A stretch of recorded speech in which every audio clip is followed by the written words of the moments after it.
Hey, it's the big man Genesis from Power 96.5, hanging out with another one of our 2024 Lansing Legends, Senator Sarah Anthony, and Appropriations Chair for our state, correct? Correct. Oh, man.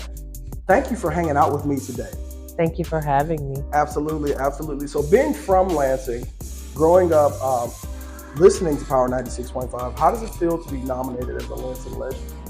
It's unreal. Like growing up when we would hear on the radio that you were featuring Lansing Legends, these were people like Eva Evans, Olivia Letts, Rudy Wilson, people who had paved the way for people like me. And so it makes me feel like I'm getting a little bit older, but it also is refreshing to know that the station is actually highlighting emerging leaders and emerging talent.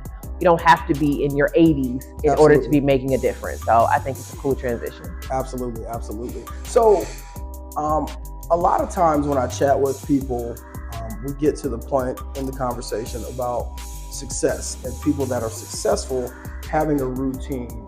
Do you have a daily routine? And if so, can you describe that for me?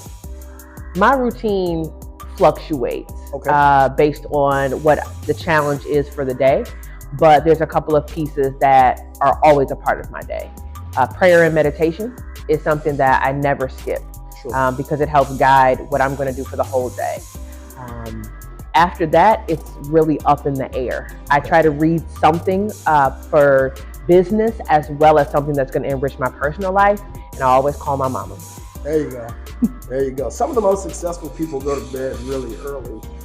When time allows, do you go to bed early? No, No, I'm not a morning person. Okay. And again, sometimes late at night is when I can get my first bit of quiet time that I can check in with my spirit. And so it's every day is a little bit different. You know, I have I thought it would change the older that I found myself getting, but I have a sweet spot for 4 hours of sleep a night. If I get more than 4 hours, I am no good. Like last night, went to bed around midnight. I was up at 4 editing videos.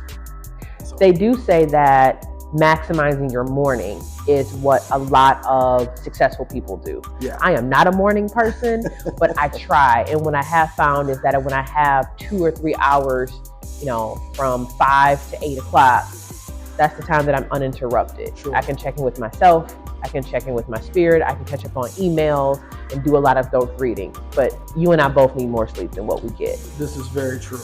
This is very true. What would you say has been your greatest accomplishment since being in your current position?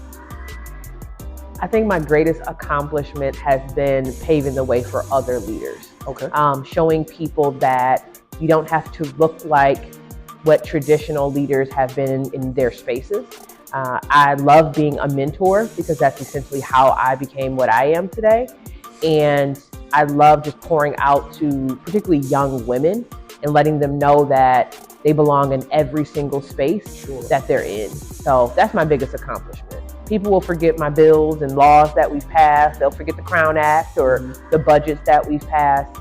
They will remember that I actually tried to impact the lives of people in Lansing and across the state and made their path a little bit clearer. Sure.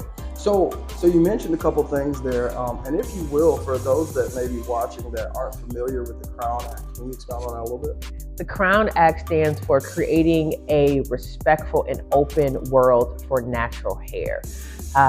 Over the years, we heard of stories from men and women and children who were denied opportunities in education, employment, healthcare because of the way God created our natural hair. And that was wrong. You should not be denied anything because of your locks or kinks or curls or sew-in or whatever. And so last year we created the Crown Act and it was passed in the state of Michigan. So it's one of our crowning achievements and something that's unique to the Black experience. Absolutely. I don't take off any part of myself because I'm a senator. I'm still a woman, I'm still a Black woman, and I am a daughter of Lansing. And I promised that I would bring all of those identities to the state capitol. And I think that's personally what makes a lot of people have a great amount of respect for you, because you are not only talking about Lansing and the state, but we see you active in the community. this is my community, it's my home. Right. I live on the South Side. I went to Everett, and even if I wanted to forget where I come from, it's right outside of my window. Right, and right. So yes, I try to balance the interests of everybody, business community, farmers, teachers, folks who are unhoused. People are struggling right now, and a lot of people are, thriving right now. Sure. I have to listen to everyone, but I'm always fighting for the heart of the state, which is Lansing. Absolutely. Well, we appreciate it. I personally appreciate it. I'm sure everyone else does as well. What do you think you would be doing if you weren't in a political space as far as your career?